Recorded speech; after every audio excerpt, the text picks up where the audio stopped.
आप सभी लोगों का स्वागत है हमारे YouTube चैनल डिजिटल टीचर जी पे। तो हम आपको एक नया टॉपिक पढ़ाएंगे जिसका नाम है कंपनी लॉ। ये हम ज़्यादातर सभी यूनिवर्सिटियों में पढ़ाया जाता है। इसमें हम आपको कंपनी से रिलेटेड सारी बातों को डिस्कस करेंगे, कंपनी की उत्पत्ति कैसे हुई, कहाँ से हुई, और ये सेमेस्टर वाइज सभी में पढ़ाया जाता है। तो बिना देरी किए आइए हम समझाते हैं आपको। तो कंपनी अधिनियम 2013 हम लोग पढ़ेंगे। इससे पहले कंपनी अधिनियम था 1956, जिसके बारे में आप लोगों को पता होगा। अगर नहीं पता है तो आप लोगों को किताब में दिया होगा, उसको आप देख लीजिएगा। हम आपको बताते हैं कि कंपनी की उत्पत्ति हुई है तो हुई कैसे है। तो प्राचीन काल में व्यवसाय का आकार बहुत ही सीमित हुआ करता था। जैसे जैसे लोगों के सभ्यता में विकास होने लगा, ठीक उसी कारण हमारा व्यवसाय भी अग्रसित करने लगा। सबसे पहले यह व्यवसाय एक एकांकी व्यापार में आया, फिर धीरे धीरे यह व्यवसाय जो था वो साझेदारी व्यापार में आया, जो अब आप जिस हिसाब से हमारी जनरेशन बढ़ रही है उसी हिसाब से व्यापार का भी आकार कितना हो गया, बहुत बड़ा हो गया, जिसको हम कंपनी के रूप में देखते हैं। तो आपको आई होप उम्मीद करता हूं कि आपको कंपनी के बारे में समझ में आया होगा। तो हम आपको उस हिसाब से पढ़ाएंगे जिसमें आपको ऑब्जेक्टिव, अगर आपका पेपर हो तो आप बिल्कुल डरे नहीं। ऑब्जेक्टिव भी आप सही से कर सकते हैं, और आपका अगर रिटन भी हो तो रिटन भी आप सही से कर सकते हैं। कोई भी डरने की बात नहीं है जब तक हम आपके साथ हैं। हमारे चैनल पे आप जुड़े रहिए और ज़्यादा से ज़्यादा लोगों को शेयर कीजिए, जिससे कि हमारा भी पढ़ाने का मनोबल आपको बढ़े और हमें पता चले कि हाँ हमारी वीडियो कहाँ कहाँ गई है। इससे अपना आप एड्रेस यहाँ पे ज़रूर लिखें, और जो भी डाउट हो हमारा चैनल आपको डिस्क्रिप्शन में लिंक दिया होगा और हमारा नंबर भी उसमें दिया होगा, जिसमें आपको कैसा भी डाउट हो, आपको कंपटीशन एग्जाम से लेकर के बीकॉम के किसी भी सब्जेक्ट में आपको डाउट अगर यदि आता है तो आप कमेंट करके हमसे पूछ सकते हैं, आपको तत्काल बताया जाएगा। सबसे पहले कंपनी की जो शुरुआत हुई थी वो 14वीं शताब्दी में इटली में की गई थी। यह क्वेश्चन बहुत ही इंपॉर्टेंट है। अगर आपका पेपर ऑब्जेक्टिव होता है तो इस टाइप का क्वेश्चन पूछ सकते हैं कि सबसे पहले विश्व में कंपनी की शुरुआत कहाँ से शुरू हुई थी या किस देश में हुई थी। तो सबसे पहले 14वीं शताब्दी में कंपनी की शुरुआत इटली देश में हुई थी। फिर इसके बाद धीरे धीरे कंपनी का और जगह आविष्कार होने लगा। फिर इसके बाद जो शुरुआत हुई थी वो इंग्लैंड में हुई थी, जो 17वीं शताब्दी में हुई थी। फिर धीरे धीरे पूरे देश में इसका आकार फैलने लगा। अब इसके पश्चात हमारे देश में इसकी शुरुआत हुई थी 1850 ईस्वी में। 1844 में ब्रिटेन की महारानी एलिजाबेथ के द्वारा एक कानून पारित किया गया था, जिसको 1844 हम लोग कहते हैं। उसी 1844 में के थ्रू अपने भारत में भी 1850 ईस्वी में कंपनी का शुभारंभ किया गया था। तो आई होप मैं उम्मीद करता हूँ कि आपको कंपनी की उत्पत्ति के बारे में समझ में आ गया होगा, और यदि कोई आपको डाउट है तो आप कमेंट करके हमसे पूछ सकते हैं। तो आइए अब बिगैर देरी किए हम लोग समझते हैं कि कंपनी की परिभाषा क्या होती है, कंपनी का अर्थ क्या है। तो कंपनी का अर्थ, कंपनी शब्द दो शब्दों से मिलकर बना है। कंपनी शब्द जो है हमारा वह दो शब्दों से मिलकर बना है। देखिए आप ध्यान से हमारी वीडियो को देखते रहिए, हम आपको रटा देंगे एकदम से, जो भी होगा रट के फेंक देंगे। ऑब्जेक्टिव भी होता है, अगर रिटर्न भी होता है तो आपको डरने की ज़रूरत नहीं है कि हाँ अरे हमारा पेपर ऑब्जेक्टिव है तो हम कैसे लिख पाएंगे। आपका यहीं से सब मिलता है और यहीं से आता है और कहीं से नहीं आता है। बस थोड़ा धैर्य रखिए और आगे बढ़ते रहिए, ठीक है। तो आइए समझते हैं हम लोग कि कंपनी शब्द दो शब्दों से मिलकर बना है। कंपनी, कौम का आशय साथ साथ, तथा पनी का आशय रोटी से लगाया जाता है। इसका मतलब होता है कि साथ साथ रोटी खाने से इसका मतलब लगाया जाता है। आप ये सोच तक नहीं सकते हैं कि कंपनी का मतलब साथ साथ रोटी खाने से लगाया जाता है।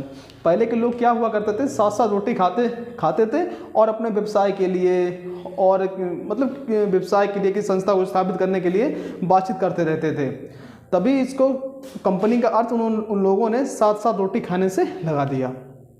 अब हम आपको समझाते हैं कंपनी की विशेषताएं क्या होती हैं, कंपनी के लक्षण क्या होते हैं। तो पहली विशेषता होती है कृत्रिम व्यक्ति। कंपनी की सबसे पहली विशेषता है वह है कि कंपनी एक कृत्रिम व्यक्ति होती है।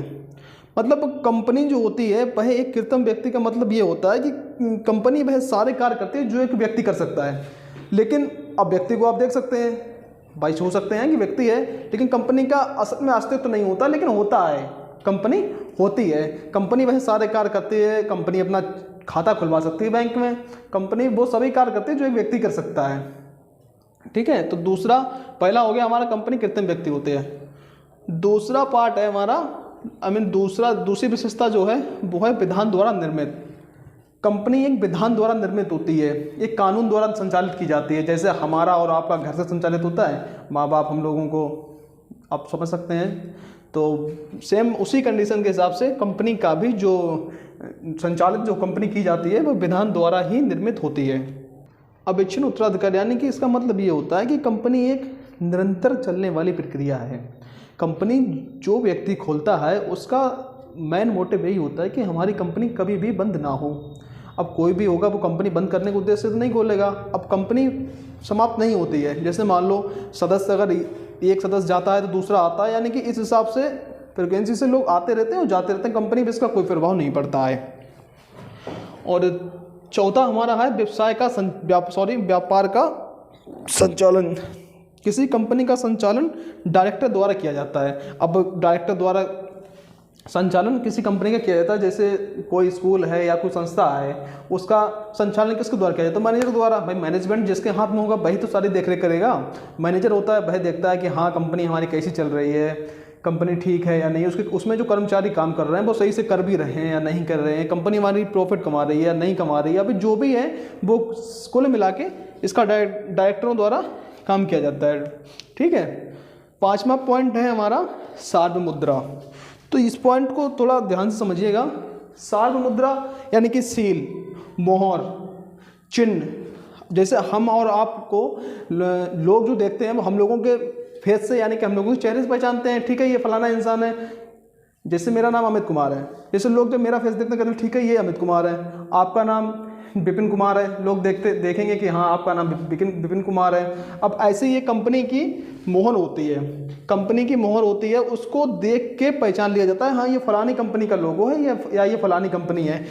जैसे ये वाला चिन्ह है, ये किसका चिन्ह है? ये पंजाब नेशनल बैंक का चिन्ह है। ठीक है। और वैसे ही ऐसे एक गोल चक्र बना हुआ होता है ऐसे करके BMW, इसमें कुछ नीला नीला ऐसे करके भरा होता है, गोल चक्कर बना। ये किसका चिन्ह है? BMW का चिन्ह है। अब ये वाला चिन्ह जैसे ऐसे करके होता है, ये ऐसे कोई नेटवर्क जैसा नहीं बना होता है, कुछ नेटवर्क जैसा बना होता है। भाई किसका? एडिडास का चिन्ह होता है ऐसे करके, ये हॉकी की तरह बना होता है। ये किसका चिन्ह होता है? ये होता है नाइक का।